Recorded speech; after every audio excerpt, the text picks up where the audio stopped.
mở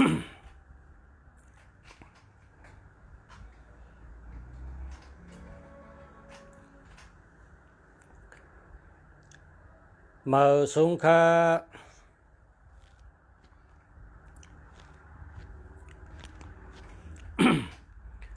mở xuống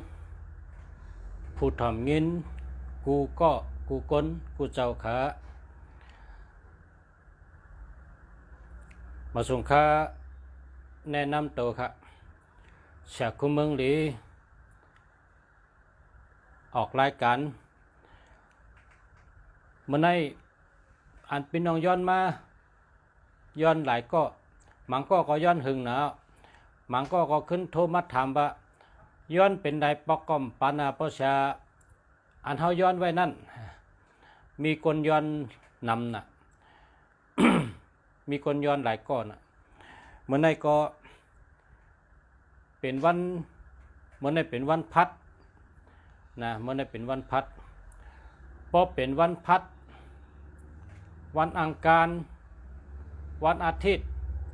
3 วันในเป็นวันสอนปริญญาเจียวหู้เจียวหมอเจียวตองเจียวหู้เจียวหมอเจียวตองไหลก็เปิดเขาพอมีพี่น้องเขาเจียวหู้เจียวหมอเจียวตองไว้ตองไหลนำจังเปิดวันมันค่ะก้อยกามังปอกเปิดพอถึงวันอาทิตย์ขาซ้ำไปตันพอถึงวันอังคารก็ไปตันเมื่อในก็สามีย้อนมาแทงว่าไปตันปัน5ย้อนไว้หึงหนาวแต่ว่าได้ปันกัดถาเมื่อในได้ตันก็ปันในกาไล่ลาดไว้เมื่อเดี๋ยวในตันเยาค่ะไหวพราเยาค่ะกำในก็ตันเยาค่ะอันพอมีพี่น้องย้อนไว้นั้นเต็มมาปันเนาะค่ะอันในเมื่อในปันกัดถาห้องลูกยิงปุก1กัดถาห้องลูกใจปุก1เพราะว่าโหลห้องกวนยิงในก็เอากัดถาห้องลูกยิงนั่นหลอด37 กรัมนะหลอด37 กรัมยิบเชิงให้หลอดติ๊กๆตั้งแต่มาจูเขาขึ้นอันนั้นก็ยิบไปทัดปุ๋งให้แล้วยิบไปห่างมันเห็นก็หลอดติ๊กๆตั้งแต่มาจูเขาขึ้นนะเพราะว่าทัดปุ๋งมันก็มีจื้อมันก็มีก็เต็มจื้อฉันนะผ่ามือเฮยหลอดเท่าไหร่หลอดติ๊กๆ37 กรัมหลอด7 วันทับกันเพราะว่าหลอด37 กรัม7 วันทับกันไปมากก็หลอดปากปลาย8 กรัมหลอด7 วันทับกันลูกยิงก็มาพอห้องลูกยิงก็พอห้องลูกใจก็มานะเตะห้องลูกใจเตะห้องลูกยิงก็กำเจอนั่นน่ะเนาะเพราะว่าข้าลูกใจมาจูก็ห้องลูกใจพอข้าลูกยิงมาจูก็ห้องลูกยิงมันมีไว้2 ปุก1ในห้องลูกใจมาจูปุกซ้ำห้องลูกยิงมาจูนะครับเนาะในก็เป็นกัดถามีเนื้อปับเจ้าเสียปันติตะเต็มไว้ครับมีไว้เนื้อปับเจ้าเสียลงปันติตะเจ้าเสียได้นิกก็ฮัดนิกปานเอาเกิดไว้อำบ่อยปันไว้เนื้อปับลิกข้าเอาเนื้อปับลิกนั่นมาอ่านถ่อมจำด้วยกันเนาะเพราะว่าเขาเตรียมก็เตรียมไว้นะป้อมเขาเตรียมก็ถ่อมก็ต้องไหลก็มันยาวกะนะเมื่อในเป็นวันแก่สปัตเตนะเมื่อในเป็นวันพัดเป็นวันเห็นปิญญาตั้งหูตั้งหมอพอเฮาเตเห็นปิญญาตั้งหมอในเฮาเห็นวันพัดวันอังคารวันอาทิตย์3 วันเนี่ยเป็นวันนั้นเลยกินกุ้งมันเห็นก็เจียวหู้เจียวหมอเจียวตองเตะเขามาสุงคะพ่อแม่พี่น้องเขามาสุงคะลุงสระเมืองหลีมาสุงคะ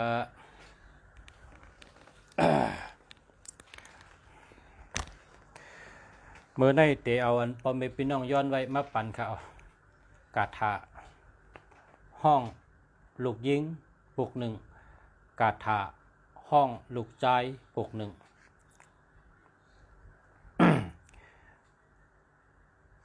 ห้องลูกยิงอ่อนตั้งค่ะห้องลูกยิงอ่อนตั้งกาถาห้องลูกยิงค่ะนะโมตัสสะภะคะวะโตอะระหะโตสัมมาสัมพุทธัสสะนะโมตัสสะภะคะวะโตอะระหะโตสัมมาสัมพุทธัสสะนะโมตัสสะภะคะวะโตอะระหะโตสัมมาสัมพุทธัสสะ เอหิอัมมะหิเยทิเตปิยาเมตานะปารามิหัตถะยัมเมอิสินทาจะอิสินสัทธะกาโลทาวะจานำมามะอิกทิลาจะกุมาลีกิงยาโกลีซิกตังปิยังเอหิเอหินะคาเตชอนเจ็ดเปลี่ยนนะเจ็ดเปลี่ยนเมื่อกี้ได้เป็นเปลี่ยนที่หนึ่งกับในเปลี่ยนที่สองเอหิอัมมะหิเยทิเตปิยาเมตานะปารามิหัตถะยัมเมอิสินจัตถะกาโลทะวาจานำมามะอิกทิลาจะกุมาลีกิงยาโกลีซิกตังปิยังเอหิเอหิเอหิอัมมะหิเยทิเตปิยาเมตานะปารามิหัตถะยัมเมอิสินสัทธะกาโลทะวะจานำมามะอิกทีลาจะกุมาลีกิงยาโกลีซิกตัมปิยัมเอหิเอหิเอหิอัมมะหิเยทิเตปิยาเมตานะปารามิหัตถะยัมเมอิสินสัทธะกาโลทะวาจานำมามะอิกทิลาจะกุมาลีกิงยาโกลีซิกตังปิยังเอหิเอหิเอหิอัมมะหิเยทิเตปิยาเมตานะปารามิหัตถะยัมเมอิสินสัทธะกาโลทะวาจานำมามะอิกทิลาจากุมาลีกิงยาโกลีจิกตังปิยังเอหิเอหิ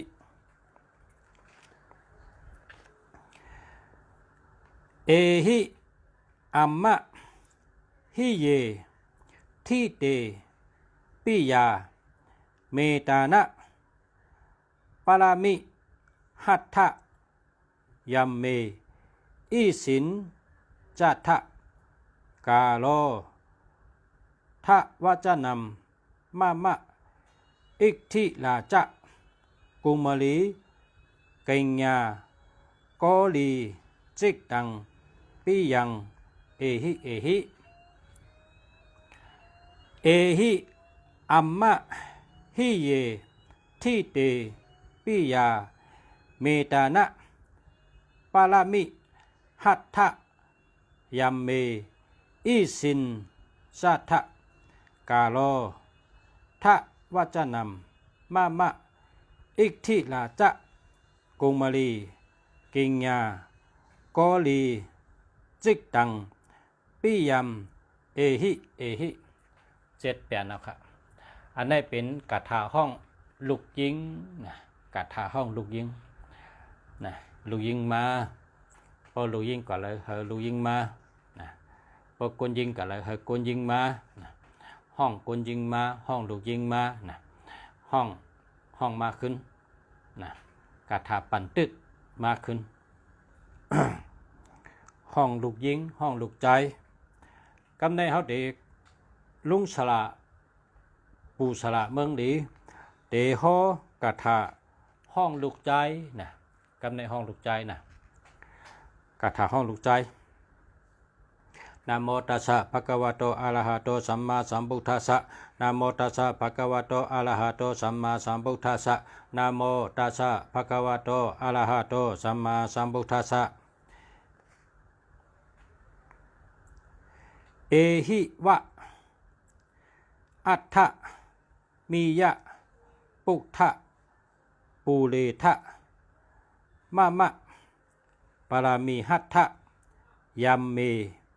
อิสินจัตถะกาโลทะวจนัมมะมะปุริชะจิกตัมปิยัมเอหิเอหิเอหิวะอัฏฐมียะปุถะปูเรทะมะมะปารามีหัตถะยัมเมอิสินจัตถะกาโลทะวจนัมมะมะบุริชะสิกตัมปิยัมเอหิเอหิเอหิวะอัฏฐมียะปุถะปูเรทะมะมะปารามีหัตถะยัมเมอิสินสัทธะกาโลทะวจนัมมะมะปุริชะจิกตัมปิยัมเอหิเอหิเอหิวะอัฏฐมียะปุถะปูเรทะมะมะปารามีหัตถะยัมเมอิสินสัทธะกาโลทะวจนัมมะมะบุริชะจิกตัมปิยัมเอหิเอหิเอหิวะอัฏฐมียะปุถะปูเรทะมะมะปารามีหัตถะยัมเมอิสินสัทธะกาโลทะวจนัมมะมะปุริชะจิกตัมปิยัมเอหิเอหิเอหิวะอัฏฐมียะปุถะปูเรทะมะมะปารามีหัตถะยัมเมอิสินสัทธะกาโลทะวจนัมมะมะปุริชะจิกตัมปิยัมเอหิเอหิเอหิวะอัฏฐมียะปุถะปูเรทะมะมะปารามีหัตถะยัมเมอิสินสัทธะกาโลทะวจนัมมะมะปุริชะจิกตัมปิยัมเอหิเอหิเอหิวะอัฏฐมียะปุถะปูเรทะมะมะปารามีหัตถะยัมเมอิสินสัทธะกาโลทะวจนัมมะมะปุริชะจิกตัมปิยัมเอหิเอหิในเป็นกถะห้องลุกใจนะห้องลุกใจยิบเสือลุกใจเฮาเหห้องเป่าเฮ37 กรัม7 วันทับกันมาขึ้นเพราะว่า7 วันในเป่า37มาก็เป่ายิบเป่าเสือมาไปเนื้อมือเฮาเป่าปากไป8 กรัมเป่าปากไป8 กรัมเข้าตั้ง7 วันมันก็มาจูเฮายุ่มไหลนะพอมีเสือก็เป่าเสือ พอมีหมอโหเป่าหมอโหพอมีโคเป่าโคพอมีหางก็เป่าทัดบุ่งเป่าหางมันนะพอมีหางก็เตรียมจึงเสนอผ่ามือให้เป่าติ๊กๆนะห้องลูกใจก็ลูกใจมาห้องลูกยิงก็ลูกยิงมานะห้องคนใจก็คนใจมาห้องคนยิงก็คนยิงมา กาถาสองโหในเจ้าเสียสั่งไว้ว่าเอามุนเต้นเฉตไตจึงเปลี่ยนเต้นปิยะเมตตาอาจุนหลีกล้าขายหลีกาถาสองปุกในเอาเป่าพยองเมตตาจึงพยองเมตตากวนยิงตากวนใจหักกวนใจตามียิงหักเอามุนเต้นไตก็ไหลเอามุนพยองเมตตาเฉตาก็ไหลมีฉุนมีหมันตั้งหักหลีเมตตาหลีเต้เต้ฮอเจ้าเสียว่าไว้ในแต่มีเนื้อแก้มเจ้าเสียลงไล่ของเลี้ยเนาะเมื่อไดเนาะพอสละเมืองหลีเอากัดถาหลีมาตอนพอเมพี่น้องเฮาได้ก็เฮาตีขาหักกูก็แลกะละวะนับย้ำกูก็กูก้นข้าเอากัดถาหลีกัดถาเจ้าเวชันตระห้องลูกยิงเจ้าเวชันตระห้องลูกใจอันว่านั้นห้องลูกใจก็ไหลห้องลูกยิงก็ไหลห้องคนยิงก็ไหลห้องคนใจก็ไหลเอามาตอนปันอันที่ย้อนมาก็แค้นต่อแต้มเอากู้เอาเฮจักเอาให้อะไรนะอันเจิญเลยย้อนมาก็เอาเจ้าตื้ออะไรกูก็ค่ะเมตตาเพ่งเป้งเมตตาเพ่งเป้งนะเมตตาเพ่งเป้งค่ะเจ้าอะไรกูก็ค่ะยินจมนำค่ะเจ้าอะไรกูก็ค่ะรอดเลยเขาเป็นก้นเนี่ยเขาหลุดรอดติ๊กนะพวกคนยิงรอดนะก็คนยิงก็หักคนใจก็หักพวกคนใจรอดนะก็คนใจก็หักมีงก็หักนะเป่าเสือเต้นเหตุใดก็ไรนะเจ้าชาวว่าไว้เนาะนักจำเนี่ยนะเป่าเสือเต้นเหตุใดก็ไรเป่าเสือพยองเมตตาให้เอาตาก็ซ้ำไรนะเลยว่าเป็นกาถาลีนะกาถาเมตตาลีค่ะนะหักคนยิงก็หักคนใจก็หักคนยิงปอก็หักลูกก็หักปอหักแม่เป็นกาถาเมตตาค่ะเนาะเมื่อปันพระเป็นเจ้านะเมื่อในอันเอาโหนได้ก่อนนะเพราะต่างวันต่างไกลปันแทงอันที่ว่าย้อนมาไว้แทงได้มีนำนะเนาะย้อนมาแทงกาถาสเทงาปาเนี่ยก็ย้อนมานะว่าเมื่อมีปานหนึ่งเมื่อปานพระเป็นเจ้าเนี่ยคุณสัตเทหลงในทำการมักมีมันตกกะอีกนึงนะตกกะเสียวแล้วพระเป็นเจ้าซ้ำขึ้นปันกถาวะพระเป็นเจ้าปันกถาเหี่ยวว่าเมื่อขึ้นรอดกถาในนาที่ขึ้นมักขึ้นมีขึ้นแต่ซ้ำขึ้นเป็นสัตเทขึ้นนั่นก็มีคนย้อนมาหลายก็ไปได้ปันอันย้อนมามีหลายโหนะมันก็เมื่อไหร่ก็เอาวันโหเมื่อไหร่ก็เอาปันกถาห้องลูกยิงห้องลูกใจเนี่ยนะแค่ตัวผมจมเฉลยแต่มาหมายเอาเหตุรอดทั้งเผืองมันค่ะมาสูงค่ะ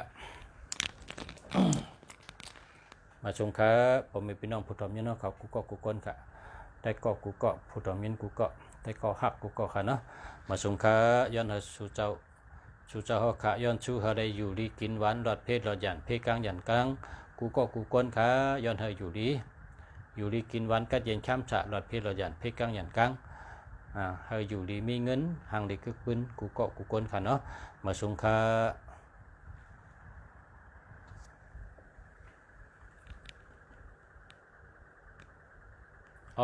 อ่างเลยค่ะอ่างในเป็นอ่างพระประธานพรเลยค่ะเป็นอ่างพระประธานพรเป็นอ่างดีค่ะเนี่ยอ่างดีพอที่เมืองไทยในอ่างอันไหนค่ะนะที่เมืองไทยที่เมืองกอกเนี่ยเพราะว่าแถวเยาวราชเนี่ยมีกูเฮิรนค่ะเนี่ยอันปอกสัตเทนั่นค่ะนะปอกสัตเทพอเฮิรนสัตเทอันอยู่ที่ปอกเยาวราชเนี่ยมีกูเฮิรนฮะในเป็นอ่างในห้ามพอเดี๋ยวเข้าห้ามไรไตเต้นหอม36 ตนเฮซ้ำไรไตแทงเต้นตีนาพักตัวห้ามไตแทง16 ตนค่ะนะย้อนข้างเอาเข้าเฮิรนเพอพอหอดในเฮิรนในซ้ำขึ้นได้มีกามใบแทงค่ะทำแต่ไรใบให้ไหนได้เป็นอ่างอันการมักมีค่ะก การมักมีดีค่ะเปิดห้องว่ายานพระประธานพรนะครับเพราะใครก็สั่งมาแต่ส่งไปชนีปันค่ะเนาะเพราะใครก็เพราะว่าเจออยู่ที่เมืองกอกก็เชืองก้วยก็แหละนะเปิดมีจ้องเปิดจ้องเปิดก็มีครับเป็นจ้องเจ้าเฮ็ดไว้นะเป็นศาลา เมื่อได้เปิ้นว่าเป็นเทพเปิ้นว่าเทพพระเจ้าเป็นอ้างยันพระประธานพรนะครับเป็นอ้างพระประธานพรประกรรมไตก็ว่าอ้างพระปันพรนะครับอ้างพระก็พระเหนือโหนั่นน่ะพระเมืองขุนชิกยานั่นน่ะเปิ้นว่าพระประธานพรอันวางก็ปันพรนะครับอ้างพระปันพรดีนั่นขนาดเนาะเป็นอันดีครับพี่น้องไต้เขาก็ไก่ดีครับเนี่ยกากำกาดีช่องดีตื้อครับก็ไก่ก็ดีครับคำพองว่าเอาก็ไก่ภายใน3 เดือนเลยคำพองหันอาจงเลยยิบเงินเป็นล้านเนี่ยก็มีน้ำเนี่ยเปินรัดเนาะอันนี้ได้มีข่าวออกมาเปินรัดลุงเสียก็อะไรก็หาปูจามาก็ไก่นะก็เป็นของดีครับเนาะเอาไม่พี่น้องเขาชมครับที่ถามมาเนาะเอาครับนั่นก็กันได้ก่อนเนาะพบกันทางวันใหม่ครับมาส่งทางกรรมครับมาส่งครับ